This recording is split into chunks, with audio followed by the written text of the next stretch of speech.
Hi,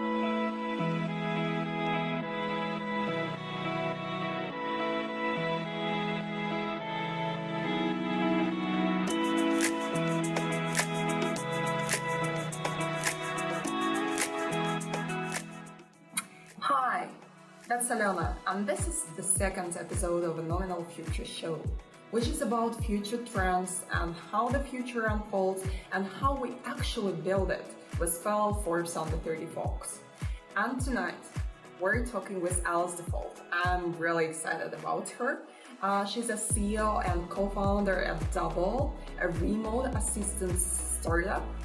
So we'll cover such topics as a couple of questions that we're going to discuss are how and why French graduates started a startup in the United States. We'll also cover the topic of AI and tech being able or not actually being able to totally remove a person out of the equation, and can we have totally digital assistants and how it might look like from the Double perspective.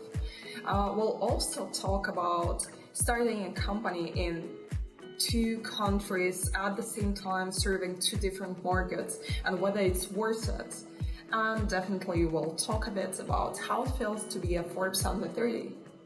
So Alice, really happy to have you here with us. Let's start from the very, very basic question of what Double is. What are you guys trying to do? What do you aim for? Sure.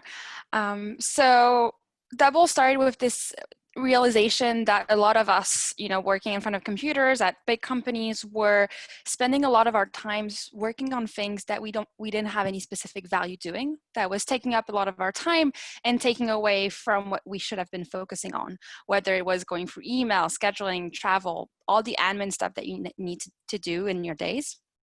And for us, that was obviously a waste of time, but it was also, it hurts your work-life balance because you're always busy. For companies, it's not a good thing either because they hire you to do something that in the end, you don't get to do that much. And so the idea behind Double when we started was to make it really easy to work with an executive assistant on a very flexible schedule. So just what you needed, and build the right tools and the right methods around that relationship to make it work as well as possible, to make delegation really, really easy, and to help people stay focused on what they do best. So do you understand correctly that the story was you faced this trouble and then you decided to build a company for that, to solve this issue? Or you didn't have it personally and you just decided to solve it? Yeah, so we were seeing the pain point in back then. My co-founders and I were working at Microsoft. The startup that we were in before had been acquired, and so we were there for a few years. And we were noticing that in our days we had more and more time that was taken up by a lot of tasks that weren't what we should have been focusing on. So that was the first realization. We had never had assistants before. We had never been assistants, but the subject was interesting to us. We were working on productivity apps. We were building Outlook Mobile back then. And so obviously thinking a lot about how people work. And I think for us, there was this moment where we were like, no matter how great the productivity apps we build are, no matter how good we can get and how fast we make email and calendar, people are still going to do email and calendar, and that's not what they should be doing, And so we got really interested about what very productive people do. And for us, productivity is not about just doing a lot of things. It's about, working on the right things and just that, and spending your time, which is your most precious resource at the end of the day, in the best way possible. And so we started talking to a lot of executives who had assistants, people who didn't have assistants, and trying to figure out what was it that made it click. And we really fell in love with the relationships that we were seeing between executives and their assistants. Like the really good one can be super powerful, and the impact they can have in an executive's life is amazing. But there's also so many blockers to getting a great quality assistant. You have to interview them, you have to train them. There's like a lot of hurdles, and then usually you have to have someone full time if you want someone who's really great. And so it's complicated, and people at the end of the day would rather just do stuff themselves. And so that's what we were trying to fix, just make it easy and accessible for anyone to have high quality assistance to work with on a day-to-day basis. I totally hear that. And there is a question that I'm really curious about, and that's the question of when you're getting to the seniority level when you want to have an assistant. And that's the question that I really asked myself, because I kind of feel that I need a double. And I'm kind of like, oh, cool. I would love to outsource all this email stuff and all the calendar management and probably some day-to-day things. And I'm really bad at this. And I don't want to do this at all. But at the same time, I keep asking myself, like, am I senior enough? Should I get it? And I really wonder, like, who the clients of the company are, at which level of seniority do they come to double, and why do they come to you? I mean, that's a question that a lot of people that I talk to ask themselves, like, am I big enough to get an assistant? And I think it's because there's this image that, you know, only CEOs at really big companies get assistants, or you get an assistant if you're working in this big consulting or finance firm, and that's it. But at the end of the day, for us, the question isn't about seniority. It's about how much of your time are you spending on things that you could delegate on a day-to-day basis, you know? And as long as you have these type of things that you're doing in your day that are taking you away from building your business, from building your team, from hanging out with your friends, from, you know, whatever you want to focus on and what matters to you, then you're ready to have an assistant. The question is just how to do that in a way that's really easy and simple. And that's what we're trying to change. We're trying to change this image that having an assistant is something that's snob or fancy or luxury. It's a luxury, yeah. What I usually tell to people is what we're trying to do with assistants, and the analogy just goes so far, but, you know, 10 or 15 years ago, you would have never pictured getting a chauffeur or a private driver to bring you back from a party at night. Like, that would have never crossed your mind. You would have taken the subway or the bus, or you would have walked home, or you would have taken your car. And today, what once used to be a luxury, you just, like, you don't even think about it. You get out your phone and you order Uber or a Lyft, and you hop into a car and that's it, you know? And that's a luxury that became super common now. And in a way, we're trying to do the same thing with assistants, obviously in a very different way than Uber, because we focus a lot on building human relationships, and your double is always the same person. So you're not getting, the format is a bit different, but the idea is the same of, it doesn't have to be a luxury. It doesn't have to be just for the lucky few. And we're working with CEOs, all type of CEOs. We're mostly helping startup CEOs right now, just because it was our initial network. And when we started our beta, that was the easiest thing to do. But we work with people who have teams of 10, and we work with people who have teams of 200 and more. So the scale is really big. We usually get in after some type of financing, so I would like a seed round or a Series A round, because people feel more comfortable. And they have money. And they have money. They also, yeah. Exactly. Though the service also is also super flexible. You can start with just like 5 hours per month, so it doesn't have to be a big money commitment. But yeah, we work with all types of teams. We help CEOs and their co-founders and their C-level. So we go down in organizations as well, just because there's always stuff that we can help with, basically. And you had this kind of an interesting point on being really connected with your double. Let me just use double because I really love how it sounds. Yeah. So you have this double, and you want to build a really close connection with him or her. And the question that I have for myself again is, should I have somebody on the ground really close to me, or living nearby, or at least living in the same country? Or you believe it doesn't really matter, and it can be literally anyone from around the globe, and this would work? So I'm really curious about this, and I'm really curious about this because of the COVID and everything that happened, and the fact that we're using Zoom. And I'm wondering if your current clients right now use somebody who's living nearby and from the same area, or you just do like dispersed teams, distributed teams? For us, That's a very valid question, and there's two underlying items to this. The first one is, do you need someone in your office, like physical or remote, and what's going to work better? That was a very valid question before COVID. Now that everyone is working remote, I think the case of we're going to be able to build relationships and work together, even though we've never met in person, has been validated. Like, we know it's possible, and so people feel more and more comfortable doing that.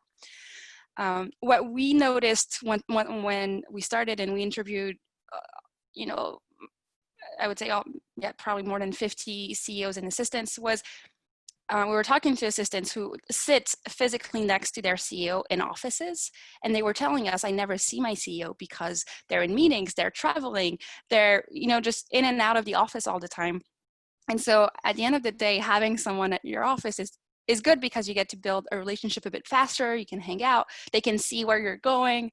But it's getting less and less relevance right now, especially because we're getting better at remote, and I do believe that we're going to get better and better at remote, just because we have to. The second part of your question is, do I need someone from the same country? And that's a more tricky question, because it means, do you need someone with the same cultural context than you to do tasks well?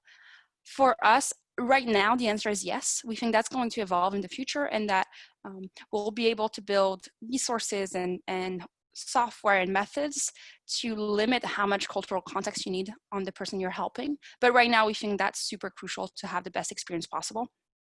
And so all of our assistants, we're in the US right now, are based in the United States, because we believe that they're going to be able to understand better what their clients are going through. Just example, super tiny example, but the healthcare system here is kind of, very complicated, and it's something super small. But let's say your client wants to go to the doctor's office, and having a double in the US, they'll know how it works. They'll know, all the in and outs of getting an appointment, what you need to look out for, which is not going to be the case if you have someone who's never dealt with the US healthcare system before. And so these type of things for us are super important, especially because we are focusing on really high quality experience. So what does it mean to have a high quality experience? Let's say I'm trying to choose someone as an assistant. What should I look for? Like, how should I hire? Let's say that I'm trying to manage my calendar well. I'm trying to outsource this thing. I'm trying to outsource some meeting scheduling as well, and probably like tickets purchase whenever I'm able to fly finally. Yeah. When that's going to be true, but let's say that's the basics. What should I look for? There's a few different things you need to look for. For us, delegation and a good experience is built on one thing, and that's trust. You need to trust the other person, because you're going to share your email, your calendar, how your day is going to be organized. Like, there's a lot of stuff that you're going to want to hand off. And so you need to trust the other person. So when you're looking for an assistant, you need to check for a few things. Obviously, the most important for us is communication. Will you have good communication with this person, and will they communicate with you in a way that matches your expectations? Some people like over communication and want to be updated all the time. Some people want to hand off a project and not hear about it until it's done. And so in our community of doubles, we have people who know how to do both things, and we match people on a very personalized basis to make sure that there's a good personality fit between clients and doubles. So communication obviously is a big one. For us, we look for people who are proactive and autonomous, who are going to be able to not only do what their clients suggest, but also add stuff and say, like, I noticed this in your calendar. Do you want me to help with it? So we are looking for people who are really there to help out and are not going to just do what they're told. Because again, having an assistant is more, there's this image that is just like, oh, my assistant does whatever I don't want to do, but it's not about that. It's about building a real relationship and a partnership where your assistant is going to help you get through your day so you can perform better, or you can focus on what matters. So proactivity and autonomy for us is super important as well. And then the last thing we look for which is also important, but then it depends, mostly because it fits with our client, is that we look for some tech abilities. Like we want your double to know how to use the tools you use. Mostly because we're working with tech CEOs. And so people who either know know how to use the tools, or are going to be okay to learn and want to improve and want to get better at what they do. Okay, I perfectly understand this. I have this question regarding trust, because what I'm trying to figure out is, should I trust you guys first, or should I trust my double first? And who's responsible if something wrong happens? And it could be the case when something wrong happens. Like, for example, my double just booked the wrong tickets, and I'm going to lose money on that. So whom should I come to? It depends on the situation. For us, the main goal is that you build a relationship with your double, because they're the ones who are going to be with you day in, day out. And so we don't want to be the third wheel in that relationship where, you have to update us and things. So the way we see it is that we prioritize your relationship with the double, and make sure that you have good communication, feedback is flowing in both direction. And then what we do is we spend a lot of time with your double as well to make sure that they have everything they need to do the best job. We share resources with them. We hold a lot of different webinars and learning moments where they can learn from the rest of the community that we've built, so that you can trust us that we're going to do that, and we are going to be close to your double, and your double will come to us if they have a problem. If they're like, oh, I just got this project, I'm not sure how to do it, or does anyone have advice? Like, we're there for that 100% of the time. And then when things go bad, and obviously that can happen, you can see us as a really good client service, where we're on your team as well, and we want you to have the best experience. And so we help you fix things or figure out things when there's an issue. But I think what you're saying is that you mostly serve as a platform in this case. So it's like a two-side information flow, and I'm working with my double. I'm not really working with you in this case. Well, yeah. Well, yes, you're working with your double because that's the most efficient way. Just in the same way as when you take an Airbnb, you're living in someone's house. You're not living in a property owned by Airbnb. But similarly, the platform and the rules and the way we work are decided by us, and we set kind of the frame for that relationship. And so we are still present, very much present on the double side and also on your side. It's just we don't get in between both of you, basically. So clients can come to us, doubles can come to us, and we're there to support them, to share resources, to help when there's issues. We just, on specific projects, we're not going to get in the middle. Like, let's say, if you want to book a trip to somewhere, you don't ask us, you ask your double directly. Okay, perfect. I see that. So, on the remote side, what you told me is that you mostly build relations in between doubles within the same country, but does it also goes to the city level, or it's not like this? No, it's in the same country. So we actually try to be in the same time zone. We don't see any specific value to have people in the same cities. And on the contrary, like we're super selective with how we hire doubles, and we find great profiles everywhere in the US, not just in New York or San Francisco, Los Angeles, where most of our clients are. And we don't see why we should restrict ourselves to just these cities. So no, we have doubles everywhere in the US, and that get matched with their clients, mostly based on time zones. Okay, and I think any major changes due to the COVID situation, like has anything majorly changed? Well, for us, not really, because we were always remote. So for our existing clients, it hasn't changed anything, because it's just on the contrary, it probably like just made it easier because everyone else is remote, and so they find it super normal. So that hasn't changed anything for us, and we've actually just seen more and more clients or potential clients being open to working remotely with their assistants when they hadn't been in the past.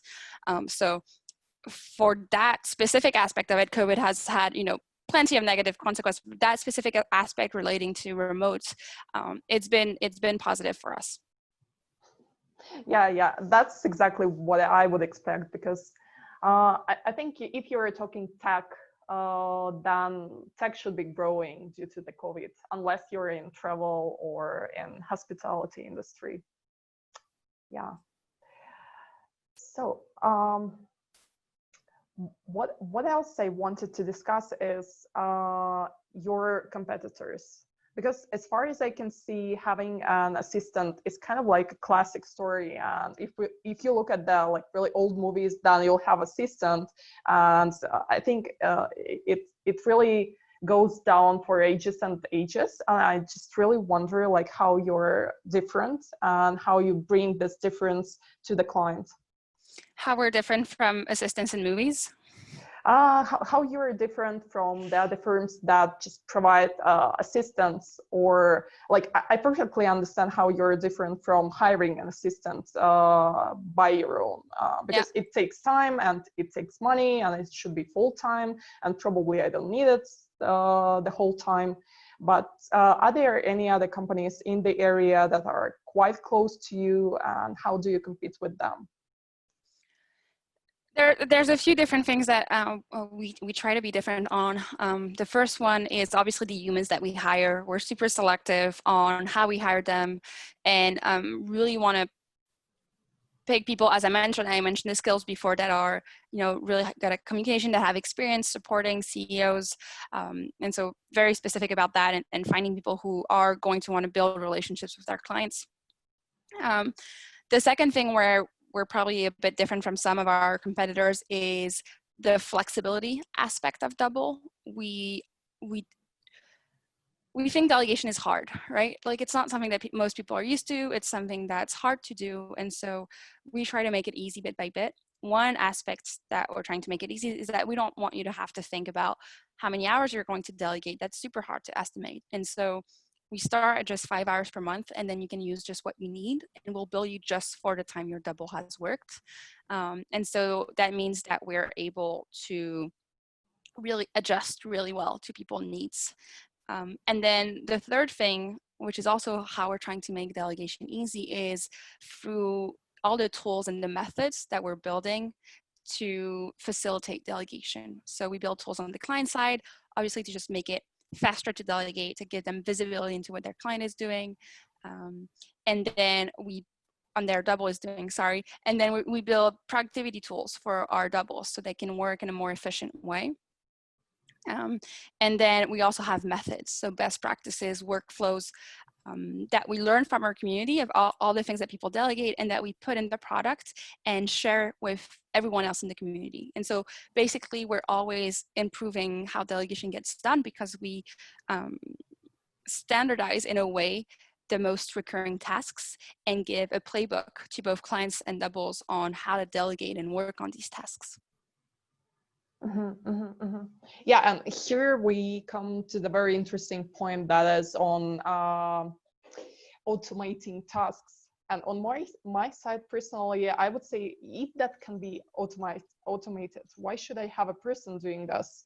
Can't I just have an AI, or maybe like a simple tool made by Google who's like automating something, and I don't need to have a person. I don't need to have this trust issue. I don't need to deal with communication. I'm just being like totally introverted in myself, but superly efficient. Like, why should I have a person?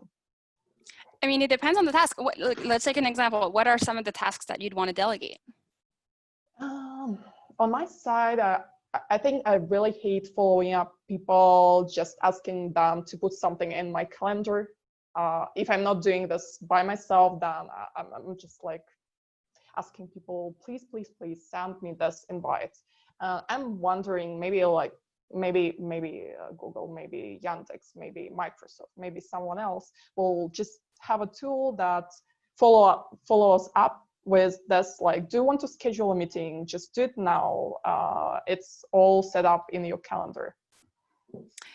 Yeah, and so that's a pain point that you have, and which is a pain point that a lot of people have actually. Do you have right now a Google tool? Like, have you found someone that was automating it?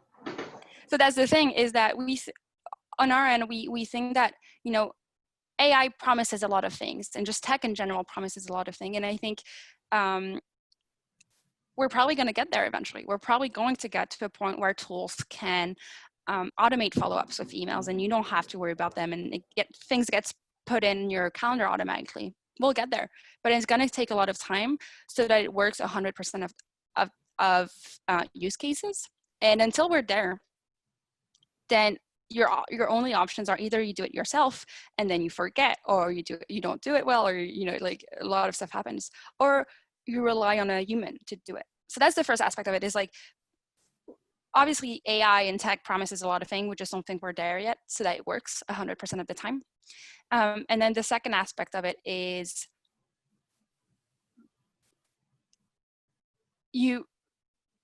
again, like, going back to this idea that delegation is hard, we really think that human has value here to more on the proactive side of really helping you and guiding you through all the different things they can help you with, which you wouldn't get with a tool. Of just, you know, a tool will help you with just follow up on emails, which is already a massive. But let's say you want to follow up on emails and you want to reorganize all your events for the week because something big came up. Then you have to find another tool, and that tool isn't built either right now. And so humans also are a super flexible solution where they can adapt to anything, and they can be proactive, and they can see issues that you don't see, which AI can't, because they're you know, or tech can't, because they're going to be focused on one specific use case. That being said, we're not anti-tech. You know, we are automating stuff inside of our product. We are building tools for our doubles to be more efficient, for our clients to delegate in an easier way. We just see it as we're building tools to empower people, to help them focus on what they do best, focus on what has the most value, that relationship building, that trust building, and then making the most repetitive tasks just super fast to do. So definitely focusing on that and building that. Just this dream of AI can be an assistant for us is going to take years. So, you know, we feel like there's, in the meantime, a lot of stuff to do to help people just focus.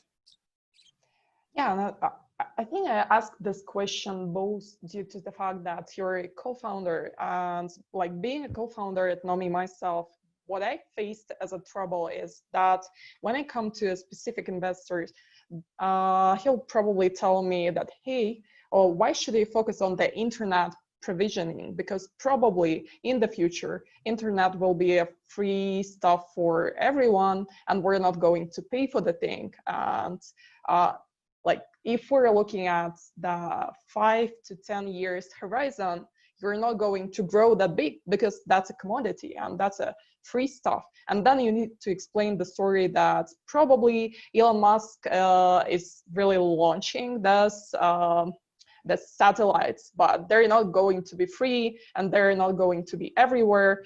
Internet is not going to be like free for everyone forever and ever. And we have like this clusterization and regionalization, and that's the story that I need to tell. And I wonder, like, what you were telling as the story when somebody asks about AI and automation and probably the extinction of people who are assistants.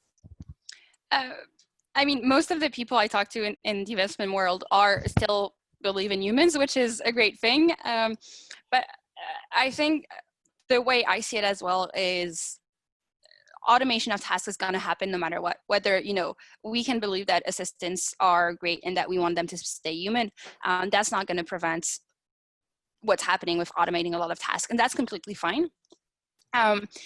The thing is, it can happen well. It can, you know, we can build tools that replace assistants that do it in a good way, that help them, that empower them, that help them kind of work on higher value tasks, that help them still have a job, but just do it very differently. or you can just build AI tools that automate and automate in a bad way in terms of like you just use the human to do the very most basic stuff that we haven't figured out yet with tech, but it's not a fulfilling job for the actual humans. And that's what you're seeing with Amazon warehouses, you know, the people there are controlled by software, or call centers, you know, where we're building AI to optimize call centers. And so people on the phone talking to people have software telling them what to say. And that's hard. That's not a good way to do it, because that means that you have less empathy, that, you know, the software is going to get it wrong because it's just software. And but if you don't follow the script, then you get a bad review, and then potentially you can lose your job. And so what I'm saying is there's different way to do AI that's going to take over bit by bit people's job, and that's going to happen no matter what. And I think we wanted to because it's going to happen, might as well try to do it in the best way possible, and try to do it in a way that still means that the actual human beings that do this job have a fulfilling job and want to do it, and can focus on what they do best. I mean, I'm always going back to this idea, but for us, there's a good way of doing automation, and if it's going to happen, we want it to be on that side, basically. So would you rather say that you're a tech company, AI focused company, people company, something else company? Like, what would you choose? I'm not sure we have to choose. We're definitely not an AI company. I'm very transparent with this. We're not working on AI right now. There's a lot of things that we want to set up first. It might happen down the road, and I don't want to make promises. Obviously, we're thinking a lot about automation, but that's a different thing than AI. I don't think I have to choose between tech and humans, or a tech company or a people company, because I think we're a mix of both, and we're trying to find the perfect balance between humans and tech. And it's a challenge. That's definitely not an easy thing to do, but that's what we're aiming for. And so I would say definitely both. You know, we're trying to make them work together. Okay, I see that. So coming back to the question, like how do you differ from the competitors? I really couldn't fully get like how many competitors do you have, and whom do you believe is the most important competitor? Or maybe it's more about just like educating people that they can have assistance, and it's not a luxury, so you're just growing the whole market. Like, how do you see it?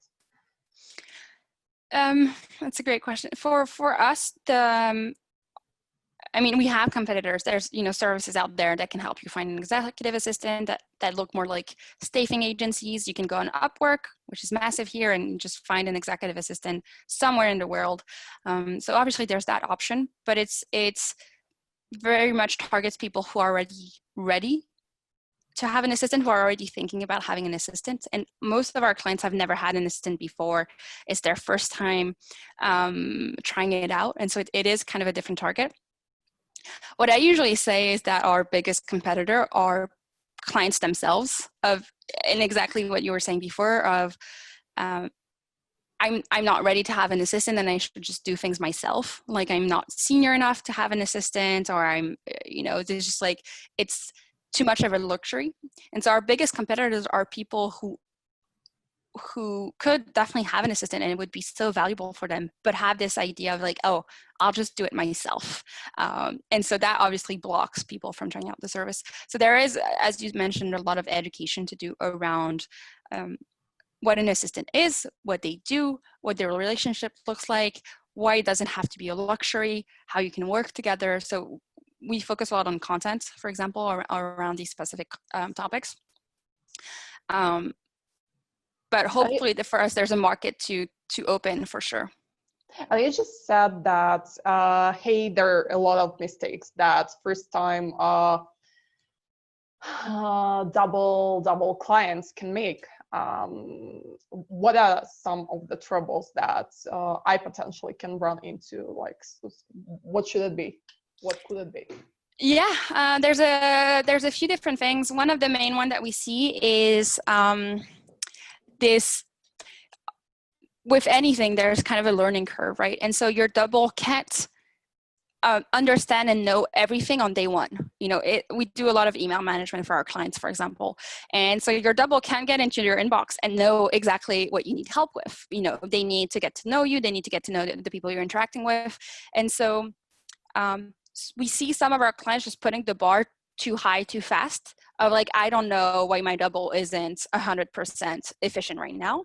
And they forget that there is this moment where you need to share context with your double. You need to welcome them into your world. You need to share your expectations. And obviously you have to do that more at the beginning, and then the more you get to know each other, the easier it gets. But there's definitely this phase, and on our side, we're thinking a lot about like the software we build tries to make that a bit easier. And it's a massive area of focus for us. But that's one of the mistakes of just like expecting too much too soon without thinking that there is going to be kind of an onboarding phase. Exactly like when you have a new employee, you hire yeah, that's exactly what I wanted to say. That's kind of an onboarding period. Yeah. When I'm thinking about hiring an assistant, I also assume that probably I should spend a lot of time with him or her at the very beginning. And then I'm constantly kind of like asking myself, like, should I spend, like, I don't know, like 10 days, half a month, maybe a month to educate my assistant, like how to help me, and then I'll see the results, and probably they will be larger and larger, or I should just stick to my regular routine and continue to do this like calendar management myself. So what should be an onboarding phase? Like how long does it last? So it doesn't have to be a month, and we work with really highly qualified people who've worked with CEOs before, so they know the drill.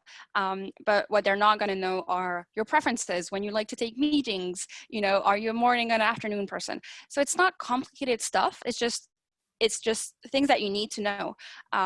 So I would say maximum like a few weeks, not much, and it's not like constant. Like you don't have to be 24/7 with your assistant. It's just what it means is that in your first few requests, like when you ask someone to let your double to follow up with someone or to schedule a call, you just have to spend maybe one more minutes just sharing context of like, can you schedule this call? By the way, this call is with this type of person, and I like to meet this type of person on Wednesday afternoons. I would rather go to their office that they come to mine. Like, just sharing this content. And then because your assistant knows they know their job, like that's what they're qualified to do, and they're usually really good at it, then they'll take that information and apply it for the next time it happens. And they'll start to build like a guide of all your preferences and start to understand you. So it's not like you have to sit for 5 hours and kind of share your entire life, and it's going to take a lot of time. It's just in the first few requests that you send, you need to clarify a bit more your expectations. And then bit by bit is going to get easier. The other thing I usually recommend to clients is to start with one type of tasks and get that going, and then start adding more tasks. So, we usually start with scheduling because it's the most straightforward. But then once you've done scheduling, your double is already going to know you, know your company, know your team, and then adding like email management or adding CRM management, or like that's going to get easier and easier. And so you can just do it step by step, and it's not going to take you too much of your time. So what else is out there? Because I'm kind of like confused right now. I know that there is a calendar management, there is an email management, and then I'm kind of like, what else should I delegate? Like, what else can be done? I mean, we do a lot of things. So we do, obviously, scheduling is a big part.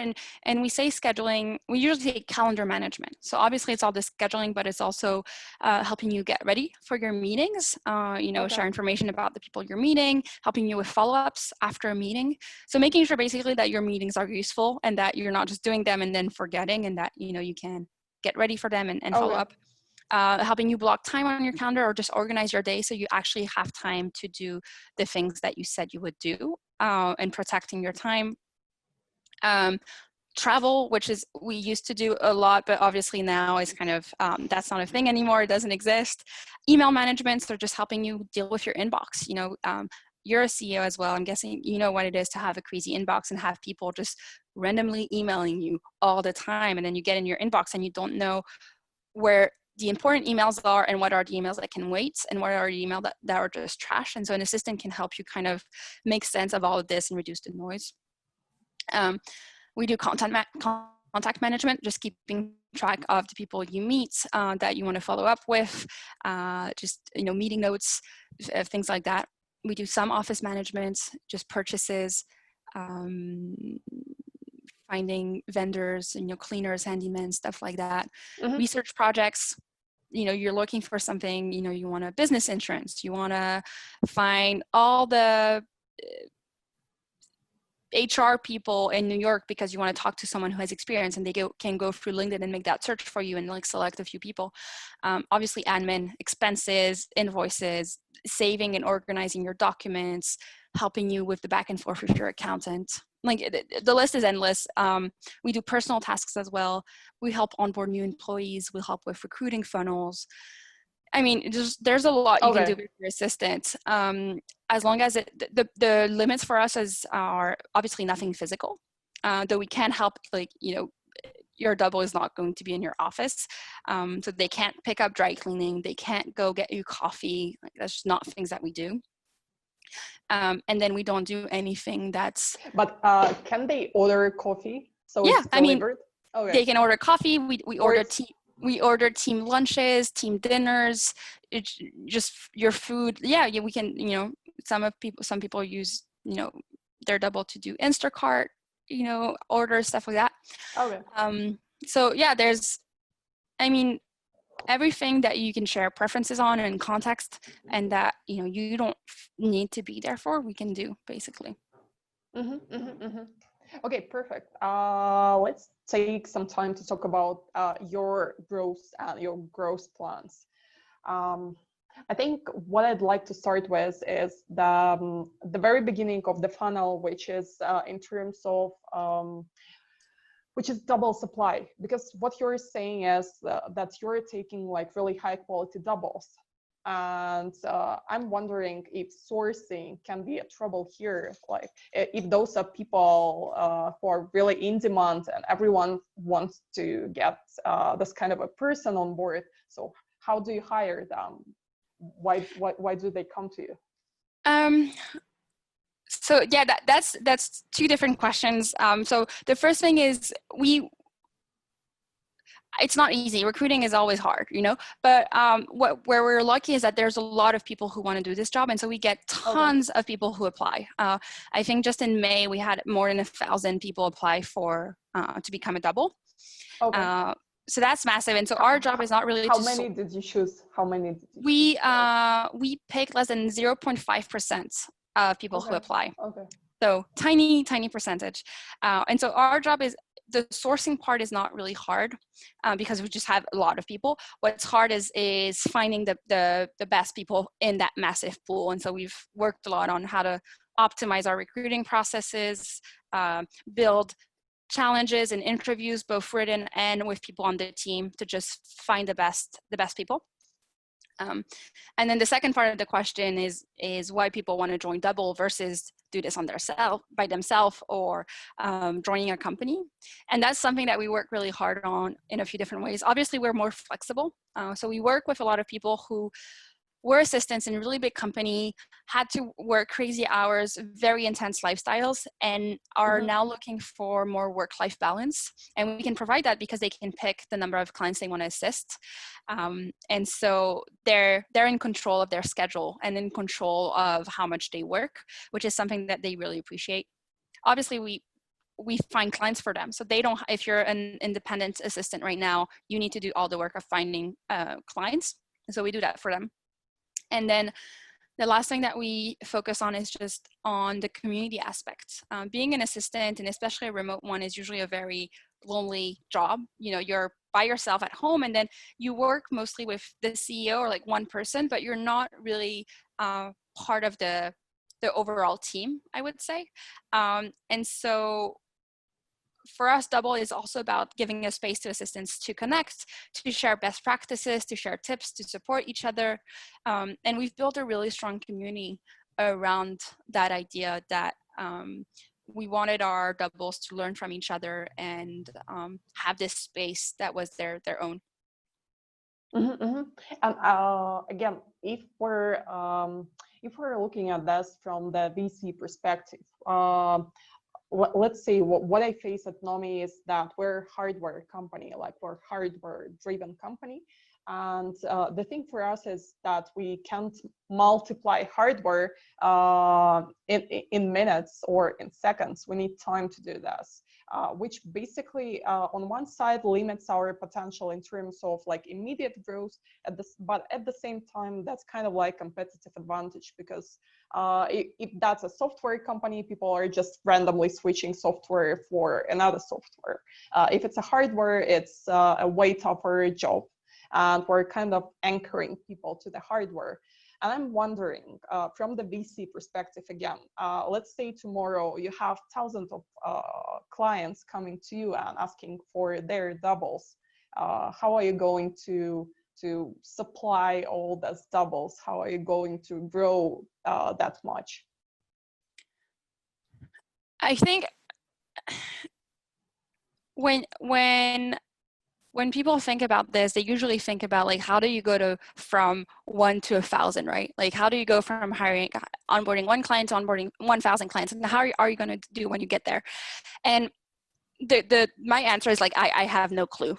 I think I can do it, but I have no clue. What I do know is that I got from 1 to 10. I got from onboarding 1 double to 10 double in a month. And then when I'm there, I'm going to know how to go from 10 to 50. And then I'm going to go to 50. Okay. So like, I think that you have to see it step by step. And at every step of the way, we're learning things to make it, we're automating a lot of our recruiting process, for example, to sort through all the applications we get in a faster way and more efficient way. We're optimizing our recruiting process. We're building a lot of education and resources for our doubles to onboard them in a way that's better for them and better for us as well.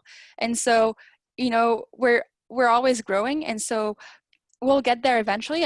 I can't tell you how, because I'm going to have to learn all these different steps and go from one to the other. You have to see it as baby steps, right? And it's like a product, when you build software. I used to do product management, and you don't go from having no product to having a product that million of people use and that's amazing and has a 5-star review. You build like a crappy MVP and then you make it a bit better, and a bit like it's an iterative process. And you don't know what the final product is going to be. Even though you have an idea in your head, it's probably not going to be that, because you're going to base yourself on feedback from clients. And I think it's the same for everything. So the answer is I don't know yet. But I'm convinced that we're going to figure it out if we just take it step by step. Yeah, I totally feel you here. And I think we faced a similar thing when we entered states, but at the same time we approached Singapore and Southeast Asian region, and then we understood that customers are really different and they're asking for different things. And states versus Southeast Asia, and Southeast Asia is all about the hardware and they really love it, while states is more about security, and that's what we offer right now. And talking about this geographies and geographical splits, do you have any international plans for the, I think like maybe upcoming year or so, or you mostly focus on US right now? So right now we're based in the US, and we actually have about a third of our clients in France. My co-founders and I are from France originally. Yeah. We've been in the US for quite a bit now, but when we started Double, a lot of our network was in France, and so it was easy for us to start in both countries. Right now we are focusing on the US market mostly, and I think we will be focused on it in the next few years, just because it's a massive market, and there's lots to do and to figure out. And so I think that's a big enough challenge already before adding the international aspect. France is our network, so it's a bit easier, and we're not going into like completely random country. Long term though, I definitely feel that what we're building could work in a lot of different countries. Like people needing more time is a universal problem. People working on calendar and email and admin is like a universal problem. And so I definitely think that we could expand internationally. Going back to this idea of step by step, I'd like to do things, just start small and then grow from there. Though the US market is nothing but small. So we already have a lot of work there. So how did you balance this at the very beginning? Did you go like straight to US and then you had France and you decided, okay, well, France is quite easy, so why not to do France? But we're not paying a lot of attention to France, or you did something different? It was definitely. And looking back, we were very naive back then, but it wasn't something that we really thought through. In full honesty, I love my clients in France. I'm happy that we have them, and I love our community of French double as well. Starting in 2 countries, I'm not sure if it was the best idea, but we have that now, and I'm happy with it. Back then, we were mostly, when we started, we were in beta, and so we were onboarding just a tiny bit of people and we wanted people that were going to be committed, that were going to give us feedback. And so when we looked around us, we wanted to have these type of clients, and we asked the people we knew. And so we knew people in the US, but we also knew a lot of people in France. And so the reason for being in both countries at the beginning was we weren't thinking about international expansion. We were just thinking of like, we need clients. We're tiny, no one knows about us, and we need clients. And so we're just going to go to the people we know. It turns out that in France, the community of startup CEOs is smaller than in the US, and it's very well connected.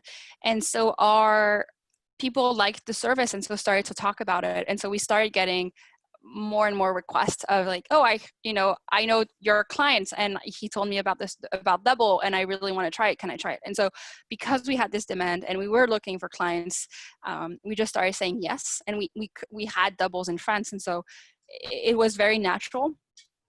And that's kind of how we're leaving it right now, of just very organic growth in France, mostly based on referrals. We're not doing any marketing efforts. Most of our marketing content and sales effort are just US for now. If you would start right now, would you do it differently, or you would totally keep it the same way?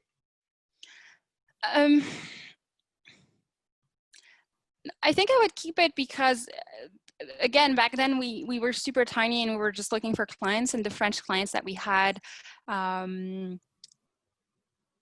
we still have most of them. They're still super committed, and they helped us build the service that we're offering now at Double. And so I don't think I would change it. It's probably, back in terms of pure strategy, starting marketing in 2 countries is probably not the best idea. But right now we are focusing marketing just on the US, so it's actually fine, and just putting resources in French just to find doubles, but this scale is a bit smaller, so it's okay. I would keep it that way. Okay, I see it. So coming to the very end of the discussion, you've got into Forbes under 30 list. Was it something that you planned for, you wished for? Did it happen just randomly? And what are the consequences of that? You always think about the Forbes 30 under 30 list, right? You see it and you're like, oh, it's a cool list. So it was definitely not a surprise. I wasn't like, oh, especially because when you're nominated. So you need to fill in, you were nominated as well, so you know the process, but you need to fill a form. So it's definitely something that you choose. Like, I was lucky because someone nominated me, which was great, but then you have to fill all this information about you yourself, and so it's definitely something that you choose, and you accept in a way. Like, if I didn't want to be on the list, I would have just not filled the form. So in that way, it's kind of planned, like you agree to it once you've been nominated. In terms of consequences, it's funny because people ask me this question a lot, and I'm sure you get asked that question as well. And there's probably this image that, once you get Forbes under 30, there's like something glitter happens everywhere. Something happened. There's like glitter everywhere. You're part of this super secret club of just people that talk all the time. And in all honesty, no, I mean, my personal life didn't change. It's like, you get a lot of messages and your mom is really proud and Yeah, you know that what is funny is that you're the second person whom we're shooting and who's telling my mom was really proud of that. so I mean, Yeah. that's amazing. What it does give you on a more serious note, I think, is legitimacy, and it's super simple, but you're starting a business, no one knows you, and if you had that Forbes 30 under 30 label, I think people are potentially more open to listen to you, to reply to your messages, to connect with you on LinkedIn. And so it does give you a bit more opportunity, I would say, or chances that people will want to interact with you. That being said, a lot of people are extremely successful and have never been on the Forbes 30 under 30 list. So I don't think it should be an end goal of like, once I have this, everything's going to be easy. It's still tough to start a business. It's still tough to meet interesting people. So it's not a life changer. I'm really happy that it happened. I don't know how you feel about it. I'd be interested to have your thoughts, but I'm super happy that it happened. It hasn't changed my life, I would say. Yeah, I think I totally agree with you, because people tend to think it's all glitter, and people tend to think that it's all about the money that you have in your pockets. And then I'm joking that probably I should go into fortune list. At least it indicates that you have money. Forbes doesn't mean that. Forbes means that you've done something. And it really didn't change that much, but exactly as you said, it adds on credibility. And being from, like, in my case, being from Kazakhstan, and not so many people know what is Kazakhstan, besides a couple of jokes, and that's the story. But if you're having this Forbes under 30 credibility, that is easier. It's easier in terms of US marketing, because again, like having country specific items in the CV do not help. Like, for example, if I'm not graduate from an Ivy League, who am I? What have I done? Okay, I worked for P&G, Procter & Gamble before, but what does it mean? It's not an investment banking at the very end. So it was kind of a helper. No, for sure. And that, I think, for this reason, it's really great. You shouldn't do it for anything else, I would say. Like, if your reason to be Forbes under 30 is something else, like, getting super rich, or like you're succeeding in your business, like that's doesn't help. Your expectations are not gonna get met. Okay, perfect. And I think we'll be done for today. Thanks a lot. Thanks for your time. Thanks for being here. Thanks for sharing your thoughts and ideas on Double. That's perfect. Really appreciate that. Of course. Thank you for having me.